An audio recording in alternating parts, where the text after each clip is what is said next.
Good morning and welcome to the Jam Horse pulled pork tutorial.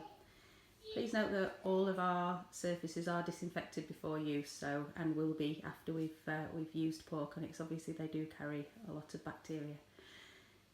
So today I'm using 2.7 kilograms of pork. It's shoulder of pork. I got this from my local butcher. If you speak to them nicely, they'll take the skin off for you and they'll debone it. So this is all deboned and there's no skin on it. So we need to use 2 tablespoons of olive oil. So I've put 1 on the surface so that I can put the bottom side on it, and then 1 is going over the top. So if you've got some latex gloves or some food hygiene gloves, it's a lot nicer. I don't like touching raw meat, I find it a bit grim to be honest. Okay, so rub that in all around the top and the sides, and then if you rub it along the bottom side and then turn it over, I find it makes it easier to then rub it into the bottom. So the next stage that we'll be doing after this is popping it in the frying pan and searing it on both sides. That's so nice. So just ask me what you'd like me to do, and I'll try my best to help. That's Alexa being helpful in the background. So if you get the frying pan on now, get it nice and hot so that when you put your pork in the frying pan, it will sear. Obviously make sure you've got a big enough pan, because I'm looking at mine thinking maybe it's not going to be big enough. Okay.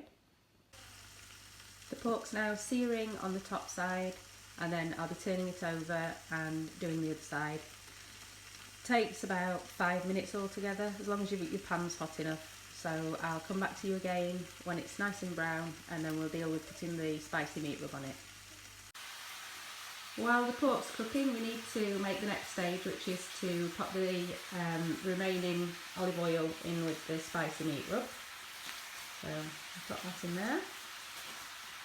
This is one of our Jam Horse products. It's available to order online.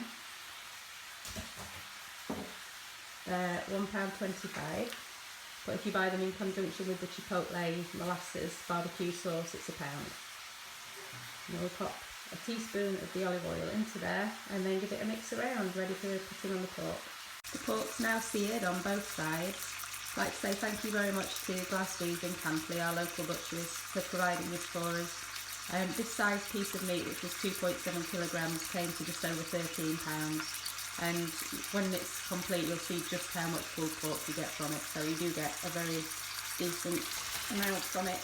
So if we pop this over onto the wire tray that's over the baking tray, and then we're going to put the spiced meat rub and olive oil and rub that over the top.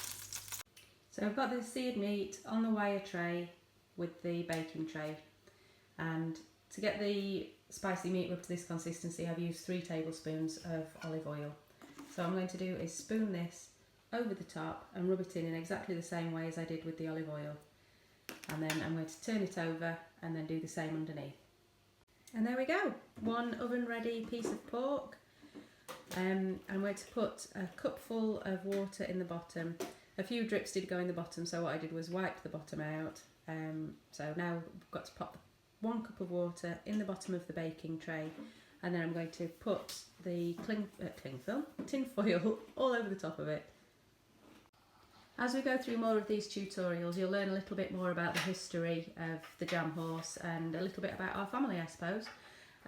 One of the things that my mum taught me, she was a qualified cooking teacher, and she taught me that if you haven't got a piece of aluminium foil that's big enough for what you need, it seems obvious, but use 2 sheets, and then what you do is you put one on top of the other. I don't know if I can do this one-handed.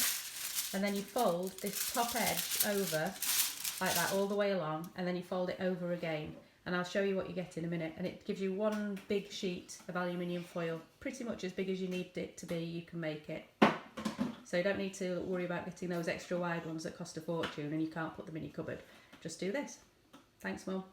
This is what it should look like when you've done it, and then you can fold it back over and you've got, as I said, as big a sheet as you want. It's a complete seal, so if you're cooking something like we're doing that uses steam to cook, then it won't escape through this gap. As long as you double fold it over, you'll be fine.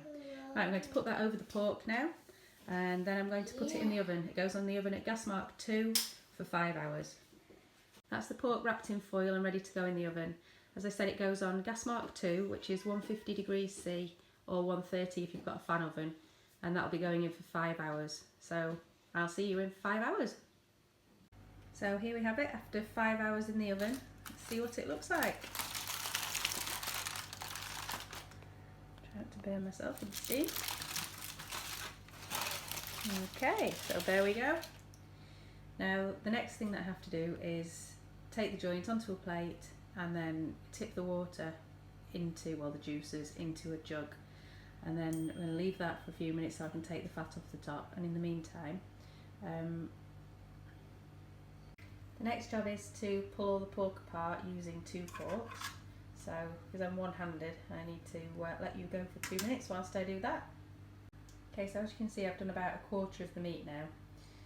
And the next job that I'm going to do is take the fat off the top of the jug that I've popped the juices into. So I'll take the fat off there, and I'm going to put 125 mils of that into another jug, and then throw the rest of that away, and then put 3 tablespoons of the Chipotle molasses barbecue sauce that is available from us for £3 a bottle. But if you buy the 2 together, the meat rub and the sauce, you get them for £4.